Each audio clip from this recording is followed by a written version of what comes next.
Coming up on this episode. What do you think ghosts are? Are they like energy signatures of souls? Are they actual trapped souls? We're in this physical, I can touch you and see you and hear you world, physical 3D, but just right above us is the astral realm where there are non physical beings. Yes, ghosts exist. Yes, they can be dead people that you know. I don't think it's a soul. I think it's their energetic personality structure, if you will, that they can direct. There were no customers in the store. It was empty. We were about to close.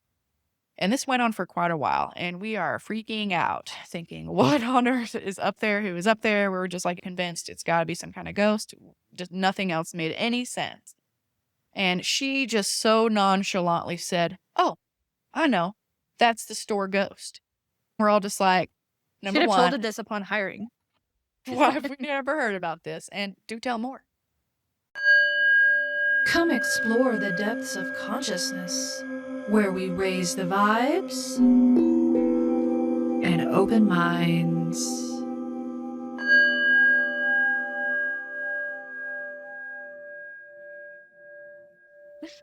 Emily, Allison. this is part 2 of our top metaphysical mysteries, those questions that you've wondered about since you were a little kid.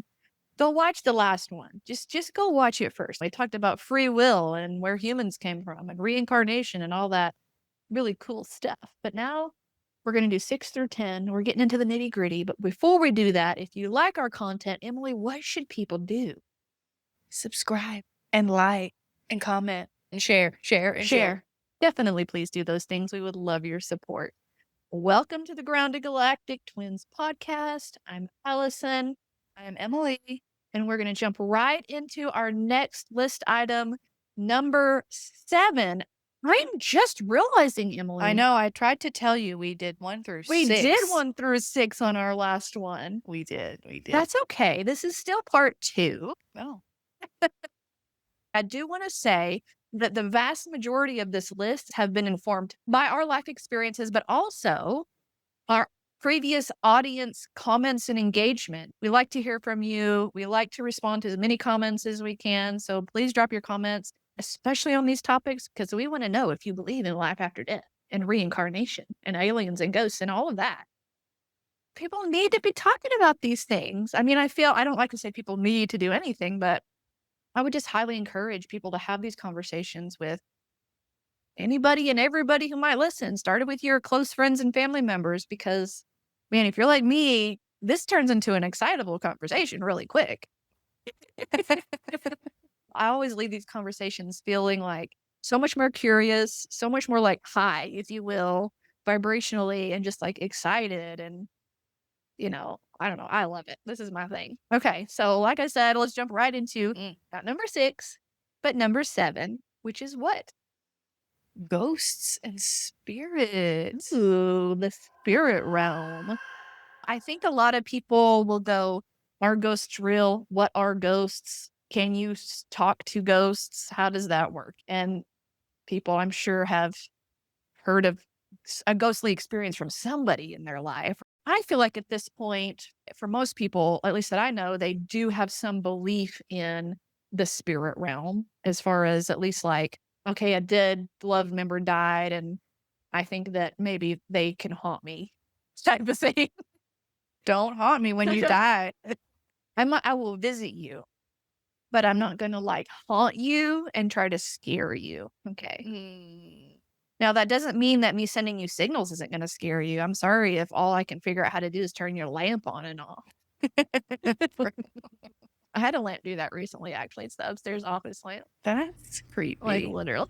And I was like, what is happening? Anyway. So what do you think ghosts are? Are they like energy signatures of souls? Are they actual trapped souls? What's your take on that? I don't think there's such a thing as a trapped soul.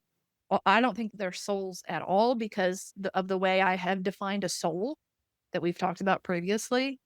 Energy can concentrate, and not just like a human energy can concentrate. You can go into an old building and feel its energy. You know what I mean? Or like a sacred place or an ancient place. If I think of the spirit world, we're in this physical, like, I can touch you and see you and hear you world, physical 3D, but just right above us is the astral realm where there are non-physical beings. So to me, those are like people that have passed on that are dead, or other types of entities or beings that are just on that particular dimensional space and frequency that maybe we can only access in our dreams. And we need to do an episode on dreams. We do need to do an episode on dreams. Mhm. Wow. That could probably be number 11 on our list if we ever get there, is people want to know, like, are your dreams real? Do you really go places when you dream? Did that really happen to you? You know, that kind of stuff. But I think, yes, ghosts exist. Yes, they can be dead people that you know. I don't think it's a soul. I think it's like their energetic personality structure, if you will, that they can direct still. There's still some type of So there's a connection. connection. There's still some type of connection because your soul doesn't die, okay? Your soul never dies. So whether your soul has a crystallized physical human body that is quote living versus one that's dead, it's still a part and parcel of that bigger soul.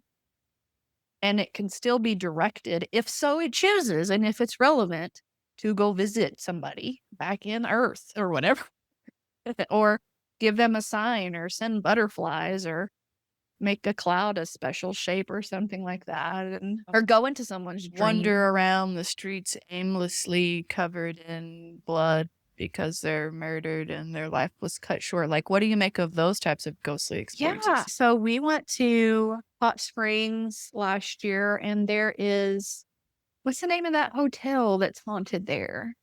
It's the old one. They're restoring it. Anyway, there's been legends about a little girl and then a bellhop that people will see.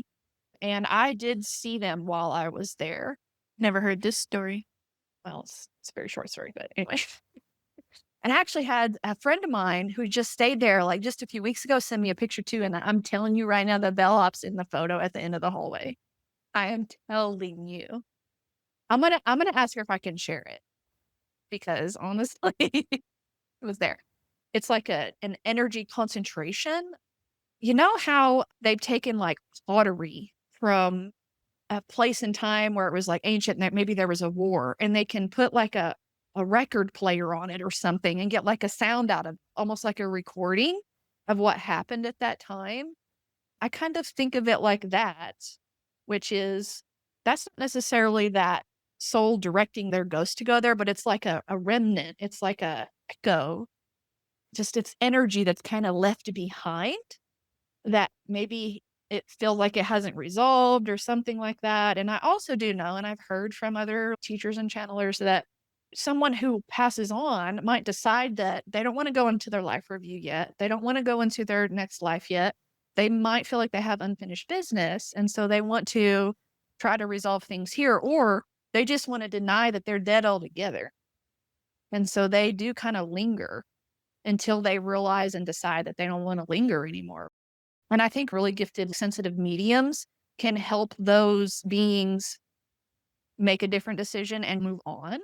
That's probably a really long answer to your question, but I don't know. What do you think about ghosts and spirit beings? And what, I mean, do you see like somebody mass murder a ghost walking down the street or whatever? Like, what's the point of that? Why are they there? If I see a mass murderer who has now died and its ghost is walking down towards me, I'm going to be running so fast, which is not fast at all because I'm pretty slow in the run department. Like zigzag, you know what I'm saying? Zigzag, Zigzag. zigzag. Maybe that'll confuse them. Try to find a car and drive really fast. You're not going to be that person in the horror movie that just goes up to the attic because you hear a noise and it's dark. And I think movies have ruined us a little bit in the horror department. Horror department. Horrors. That word loses its middle syllables, that second syllable sometimes.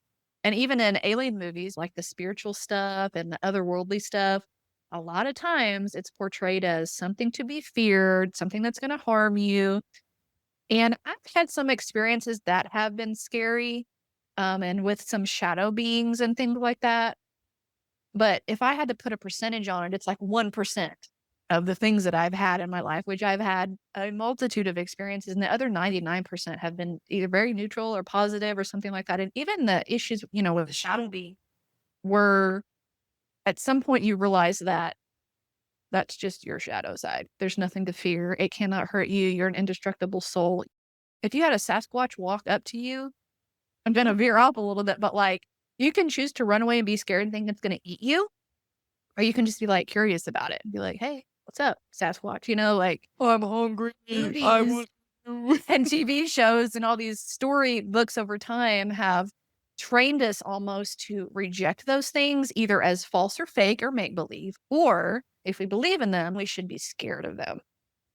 I think part of that is one, fear mongering and conditioning. But I think another part of that is rooted in people's actually experiences and stories that have been passed on from human to human. And some people have had like possessions or things flying around the room, or they feel like the house is attacking them. People who have experienced those things, whether or not they're supernatural or not, those stories do get passed on and Well, become, yeah. cinema worthy. I definitely think there are negative energies to be experienced. For example, if there's a lot of intense negative energy in a particular house because there's been some negative experiences there and that negative energy is kind of hanging around, then somebody else walking into that might experience that. I don't believe in possession because, again, of the way I think how a soul works, but I know what you mean by that. And yeah, that can be freaking terrifying. So I have to tell my ghost story very quickly since Okay. we're on ghosts. Tell it. The one and only time I've ever had an experience like this. And I was in my early 20s. I was at work, a little part-time job in like a small department store. I had two friends there with me, coworkers, friends, and we were on break. It was right before the store was closing. For some reason, we took our break late. And the only other person in the store that we knew of was one of the assistant managers was at the front covering the register. We're down in the break room. Above the break room, it was the general manager's office. And anytime you were in the break room, you could hear people walking, talking, rolling on the chairs. You could always hear when someone was up there. It was unmistakable. And we hear this like someone's rolling back and forth in a chair, back and forth. And we just thought, is there a kid up there playing around? Because that's what it sounded like. And we were so confused because, as far as we knew, our general manager had left, and the only other manager or person that had access to that room was at the front of the store. There were no customers in the store. It was empty. We were about to close. And this went on for quite a while, and we are freaking out, thinking, what on earth is up there? Who is up there? We were just like, it's a ghost. It's a ghost. We just all were convinced it's got to be some kind of ghost. Just nothing else made any sense. So, of course, I get elected to go investigate. So, as we're leaving break, I go and walk up the stairs to the door. Before I knock, I check the knob, it's locked. And I knock and I say something like, who's there? Probably. I don't know if I said anything, but I remember knocking. As soon as I knocked, the sound stopped. No more rolling back and forth. We go back up to the front of the store and we tell the manager who's at the register immediately what we just experienced. And she just so nonchalantly said, oh, I know. That's the store ghost. We're all just like, Should number have one, told it this upon hiring. why have we never heard about this? And do tell more. She just goes on to tell us about how she's seen this ghost in the store after closing more than once. He's just kind of hanging out. And the story she told us essentially was it was a teenage boy, and at one time before the store was a department store, it was kind of like a sporting goods / department store. And so they had guns for sale at one point. And apparently some teenager came in, got a gun, and shot himself in the store and died in the store.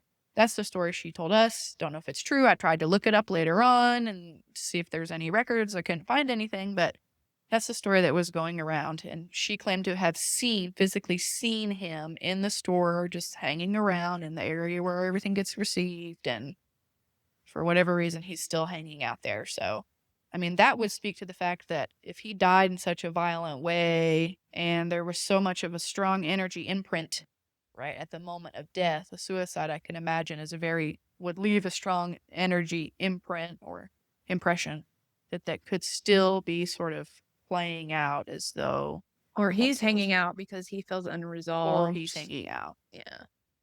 Not ready to move on. I wonder if It's not that same store anymore. I forget what's there now. I wonder if we were to go in and ask those people if they've seen anything, if he's still there, because maybe we need to help him move on. I've wanted to do that so many times, and I should, because it's not Let's do but it. the problem is that the store has been broken up, so it's multiple stores are in that space right Let's now. go to the multiple stores. So, I wonder See where he's at now. if he's, like, lost or feels like he doesn't know where he's at. Emily, we have to help him. This is what I tried to do with Bellhop and the little girl. My thing was, like, I wonder, did he not know? Is it a conscious being or not? Because we were making noise. Why did he not know we were there? But he heard you knock. One more caveat to the story, and then we gotta move on. A couple weeks later, someone robbed the store, and they did that by climbing through the roof and getting into the manager's office. So it is possible that the person who did that They could have just been scoping the could have been out. scoping the place So out. no one actually opened the door to go in and see if there was anybody in there. No, it was locked. The door was locked. Couldn't go in there, or I would have went in there. So if it was a person in there, it was locked, and there was somebody who was not supposed to be in the store. I would think that someone scoping it out wouldn't come in when the store's still open. Exactly, but the person who did it was an employee that had kind of been an off and on employee, and he had a kind of a drug problem. So he may not know what time it was. Oh. You know, So maybe it's isn't a ghost story. I'd like to think it is though, just because of the fact that the manager who was there was like, "Oh yeah, that's the store ghost," and proceeded to tell us Sure. all these examples.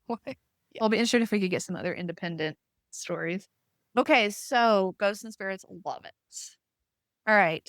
Number 8 on the list is Sasquatch. Do you believe in them? Yes and no. You know, there's this whole theory about when the human species evolved and there was another branching off of in the genetic family, and that A is non-genetically altered version. right, and that has now that's Become become Sasquatch. Yeah. Sasquatch. I really don't have a ton to say on Sasquatch other than I hope Sasquatch exists, because I do think Sasquatches are kind beings. I think they're very familial and community oriented, and they love being close with the earth and taking care of the earth, and I align with all that. Yeah, I mean, I've had a few astral encounters with Sasquatch. I've always believed in Sasquatch. I mean, ever since I had my alien experience at 5, I've just believed in it just about any of that type of creature stuff. As I grew up and started learning about other dimensions and how things are around us that we can't see, I start thinking about fairies and elementals and all of those stories through all these different cultures of like trolls and yeah, fairies and things like that. I at least feel like there's just a lot that we can't see and don't have daily interactions with, and there are a ton of people that have had sightings. There was a forest fire, I don't know, California area a couple of decades ago where they did recover a body of this hairy, non-human giant being that they rescued from that fire area. Anyway, I've got that article somewhere, but people say, "Oh, they've never recovered a body." And I'm like, they covered it up kind of thing. And there's plenty of footprints and hair that people have found. Even in the Arkansas and the Ozark area, there's an annual conference every year, the Sasquatch annual conference. Sometimes it's here in Arkansas, sometimes in Oklahoma, and sometimes in both places. And so there's a lot of people around here in this Ozark area, especially, and then in the Pacific Northwest and in Canada, and especially the native peoples, I think too, also are just very like, yeah, that's not a question. Of course it's real, because they have had those interactions. Actually, writing it's so far from being finished, but a story about a young Sasquatch and like her journey and all this kind of stuff. And I'm really excited to finish that. Do they have souls in the way that we do? Well, sure. They're sentient beings. They have souls. Do they make soul contracts or soul plans? Sure. I wonder what you think their purpose is. It's as vastly diverse as a human's purpose or a ET's purpose. I don't guess I understand where you're going with that question and how, just how curious it what would your be any thoughts are. different than human incarnation. It's just a different type of DNA. What's the difference between the soul of a dog and the soul of a cat? To me, that's kind of like asking that question. But I definitely believe in Sasquatch. But here's the thing that I have found in going to some of these Sasquatch conferences. I've been to ones that are very different from each other. I've been to some where the people there that have spent decades researching and writing books and going on expeditions, and they are of the mindset that they are animals, that they're animalistic, that they're just really good at hiding. Like they know the places they can, get in and out of, and that we can't see them. They're very remote places and all that. And that they're not particularly intelligent. Maybe they can speak a word or two and they can have their own families and make their own, homes and things like that. But beyond that, they're basically an animal and let's just try to hunt them or whatever. And I'm like, from my experience and from some other conferences I've been to, I'm just convinced they're very spiritually evolved beings. They're very connected to the earth. And why the heck would they want to have anything to do with humans who are doing nothing but destroying the earth? So I also think there's an interdimensional element there. And I've read several books on this concept. I would encourage you to look up, there's 3 YouTube videos called Sasquatch Speaks, part 1, 2, and 3 on YouTube. I have like 3, 4, 5 different Sasquatch books. They have psychic abilities. They can easily stay away from humans. They just slip into some dimension where we can't see them and we can't interact with them. And they like to stay steeped in nature, and we're living in cities and have cars, and I don't really care about that kind of stuff. Why would they ever come into the dimension where humans are then? They do want to help us. They do want to communicate with us, but they're going to be very particular about What who they makes you communicate say with, that? from what I've read and from what I've seen. Well, what do other people But say that about people that that? have had physical encounters with them. What were the nature of those encounters? So I can think of his name is Sunbow, Sunbow. He's written a book. He's done a lot of YouTube interviews and things like that. And he's had direct experience with Sasquatch, meeting them physically in person and then also channeling books. He has a very native heritage. And so he's very connected with the earth. And from his point of view, from several generations back, he had Sasquatch in his blood as well. There was some intermingling with great grandpa's generation or something to that effect. So that's his particular connection. But, he's just one of several people that I've read their particular encounters on or whatever. And my own astral experiences, they're extremely high vibrational beings. And the few times that I've been in their presence in the astral realm, their energy hits me so hard, I immediately come back to my body. It feels like this electrical surge, and they feel very ancient. They also have an odor. If you ever want to summon a Sasquatch, here's what I've been told.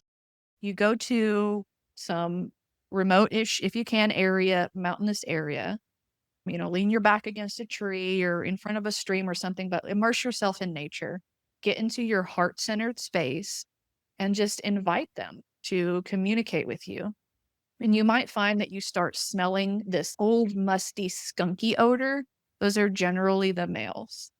Or you might all of a sudden get this whiff of blossom, right in front of your nose, and there's no flowers around. Those are the females. I don't know. We probably veered way off into do you believe in Sasquatch or not? But this is what I know about Sasquatch from what I've read and learned and have experienced myself. Word. Okay. Number 9/10, because I think really we're going to get into so many things here. This will probably be our last topic. Okay. Alien. Alien There's experiences. a recent poll that came out that more than 50% of Americans now believe that there are, I don't remember if it was exactly called aliens, but there was life out there. There was other life out there than humans on Earth. The scale has tipped over that threshold of the majority of people now believe in alien life. And that just makes my heart soar. Oh. A flutter. So I don't know that our question even really should be, do aliens exist? Because I think the data shows that most people think that they do. Now, what they know about aliens, where they come from, how they travel in their ships, what's the deal with abductions and crop circles and cattle mutilations? So many mysteries. Are they interdimensional? Are they extra dimensional? It's are they benevolent? What about this Anunnaki? All kinds of unanswered, well, I don't want to say unanswered questions or whatever, but you can find lots of information out there, documented information. And we've talked about previously the congressional hearings about UFOs and UAPs. So where do you want to go within the topic? Should we talk about crop circles? I feel like you know a lot about crop circles. We can, a lot about crop circles. I did a little bit of research for this. I did a presentation on crop circles at some point, so I did learn a lot. Share with us what you learned. Give us the 101. I think a lot of people are like, who made crop circles? Were they even made, if they were made by ETs, was it just made by people with ropes and a board? You know, I think they've debunked that because some of these pop up absolutely overnight and they're so intricate and so complicated. And, you know, I've heard different things. I've heard that they are created by aliens. I've heard that it's more of a earth-based communication. I've heard that it's both. Dr. Simeon Hine has studied things like dark matter, Sasquatch, crop circles. And so I did get a lot from, I don't remember the name of his book, but I'll put it in here. But he's gone to these places where there have been these crop circles because a lot of it is like UK and all of those places around those sacred stone circles, like Stonehenge. There are a lot of sightings or crop circles that come up in those areas, in those really old stone circle areas. And a lot of people think that's because there's like portal energies there or whatever the case is. So I've heard that, you know, it's either the earth communicating with humans in a language that we don't understand, you know, a symbolic thing with sacred geometry and different shapes, or it could be communication from other beings that also don't speak our globally. How many languages do we have? We have so many. So it's not like they're going to pick English just because, you know. And there's specific elements with crop circles that are like, it's not broken, it's bent. And they've studied like in the bend, I forget because it's been so long since I've done this research, but like specific magnetic things that shouldn't be there, that aren't on the other crops in the same field, but just on these. And it's like of a particular nature that it's not a board that created that. There was some type of technology, magnetic or electrical, that caused these things to bend over in a certain way. Like it was directed to be that way. But I think whoever created them or wherever they came from, that it's symbols, it's communication to the people that are viewing them. And we just had to figure out how to interpret them. They're so good at math. They're, well, geometry. And that's part of the message. It's the universal It's the language. universal language. Yeah. So I'm not a mathematician or a scientist. I don't know how to interpret. I also heard someone say, and I think it was, I don't remember if it was Dr. Hines' book or some other thing that I researched. And there's actually, I'll put a link to it here. There's a great crop circle database that is updated consistently. And you could go back to like 1960 and read about crop circles and where they were, what country. There's been ice circles, not just crop circles, but it goes into what were the type of crop, what time of year, what's the geographical location. And then as time goes on, then you get pictures. You know, you can go back to the 1980s and look at pictures of crop circles. It's really cool. And you can create all types of data. I think that's communication. Makes sense. And crop circles too, I heard somebody say one time is, so it's a 2D, you know, in the ground.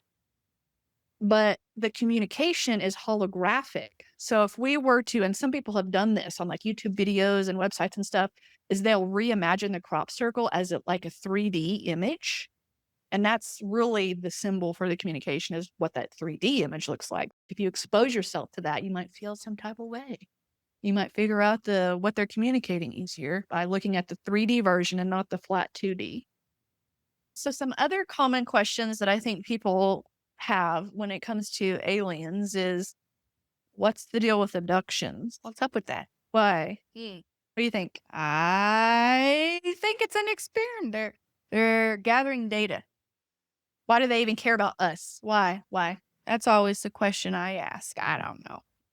If they have genetically engineered us, well, then they need to take samples from time to time on their specimens to see what has changed and evolved. Maybe some re-engineering is happening. Okay, well, who are these beings? Where are they from? You are asking the wrong one. I want to know from your perspective. These are questions I should be asking you.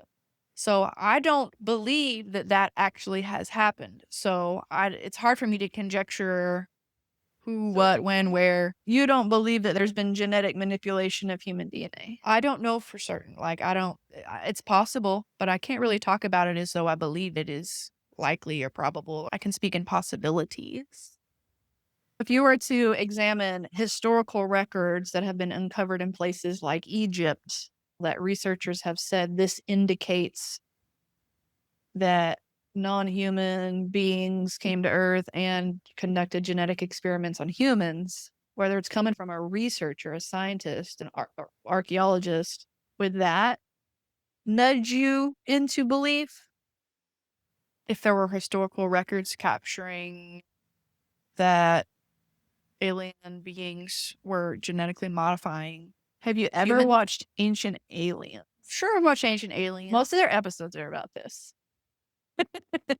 Are about the ET's involvement in our recent-ish past, where we can physically still go to these places and find carvings and drawings and historical records and things like that, where we can confirm or at least try to figure it out and translate it and what it means. Like I said, I'm open to the possibility, and certainly some evidence points in that direction. I just have the big lingering question of why, and because I can't answer that very well, then conceptually it's hard for me to even come close to believing that that has happened, is happening. I just don't understand the why. Not to say that it doesn't exist or isn't happening just because I don't understand the why. It just means that that's what keeps me from making that determination myself. Yeah. I would say though, if we're genetically modified, bred, hybridized, however you want to think of it, I don't know, I'm butchering the terms. If I were to conjecture the why, I think there are two possible scenarios is these are entities that are completely separate and have no connection to Homo sapiens other than we are just really interesting to them and like we study the mammals and insects and plants of our planet, they're studying things in the universe that they can access. Second scenario for me would be these are highly advanced Homo sapiens who have evolved and now want to come back and maybe genetically modify or help us along in our evolution more quickly or to experiment with different paths of potentialities because they've also figured out time travel and maybe they're trying to change their own trajectory.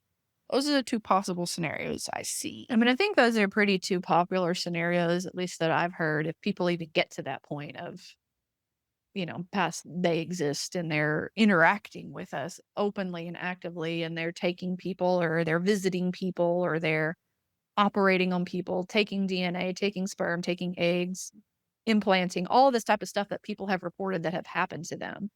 Yes, I think abduction is a real one from personal experience, but even without that, there have been hundreds and hundreds and hundreds of stories.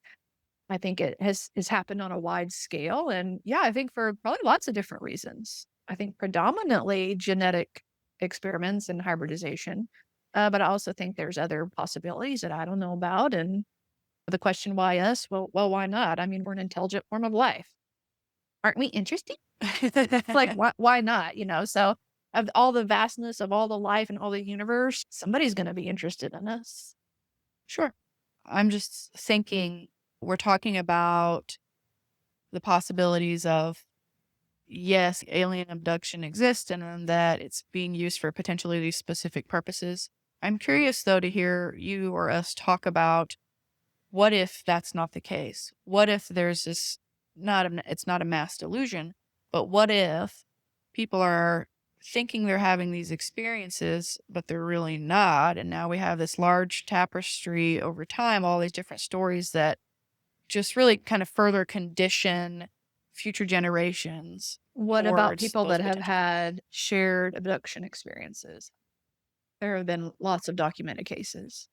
Betty and I Barney mean, Hill. I'm thinking of I can't think of the name of the disease. It's called like the laughing disease, but it's like where people can get into sort of mass hysteria all at the same time. Now they typically are in the same physical space, and maybe they can't. They're sharing some type of similar experience physiologically, and it's not something they necessarily can control. It just sort of is happening to them. So I don't know. I mean, I can't explain a mass abduction of multiple people in multiple different locales, having the same experience. I'd want to sit down with each person and ask them very specific questions. Of course, by now they've all probably crystallized their story into the same thing.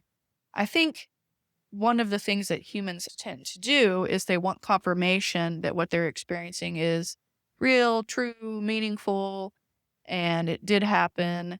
I think sometimes people will bend their own experience or change a detail because someone else had a similar experience and they want to believe that these things happened. Not to say that none of that ever happened, but I think sometimes that plays a role in these abduction stories. It would play a role in anyone's story about anything that they want somebody to believe them in. Exactly. So why wouldn't that be immune to that? I didn't say it was. And so I think that can make it kind of hard to find commonalities or trends to real experiencers because some people really aren't No, there's enough experiencing that. research, I think, from experiencers to find commonalities in what an abduction is like. Yes. Just like near-death experiences have Sure. commonalities.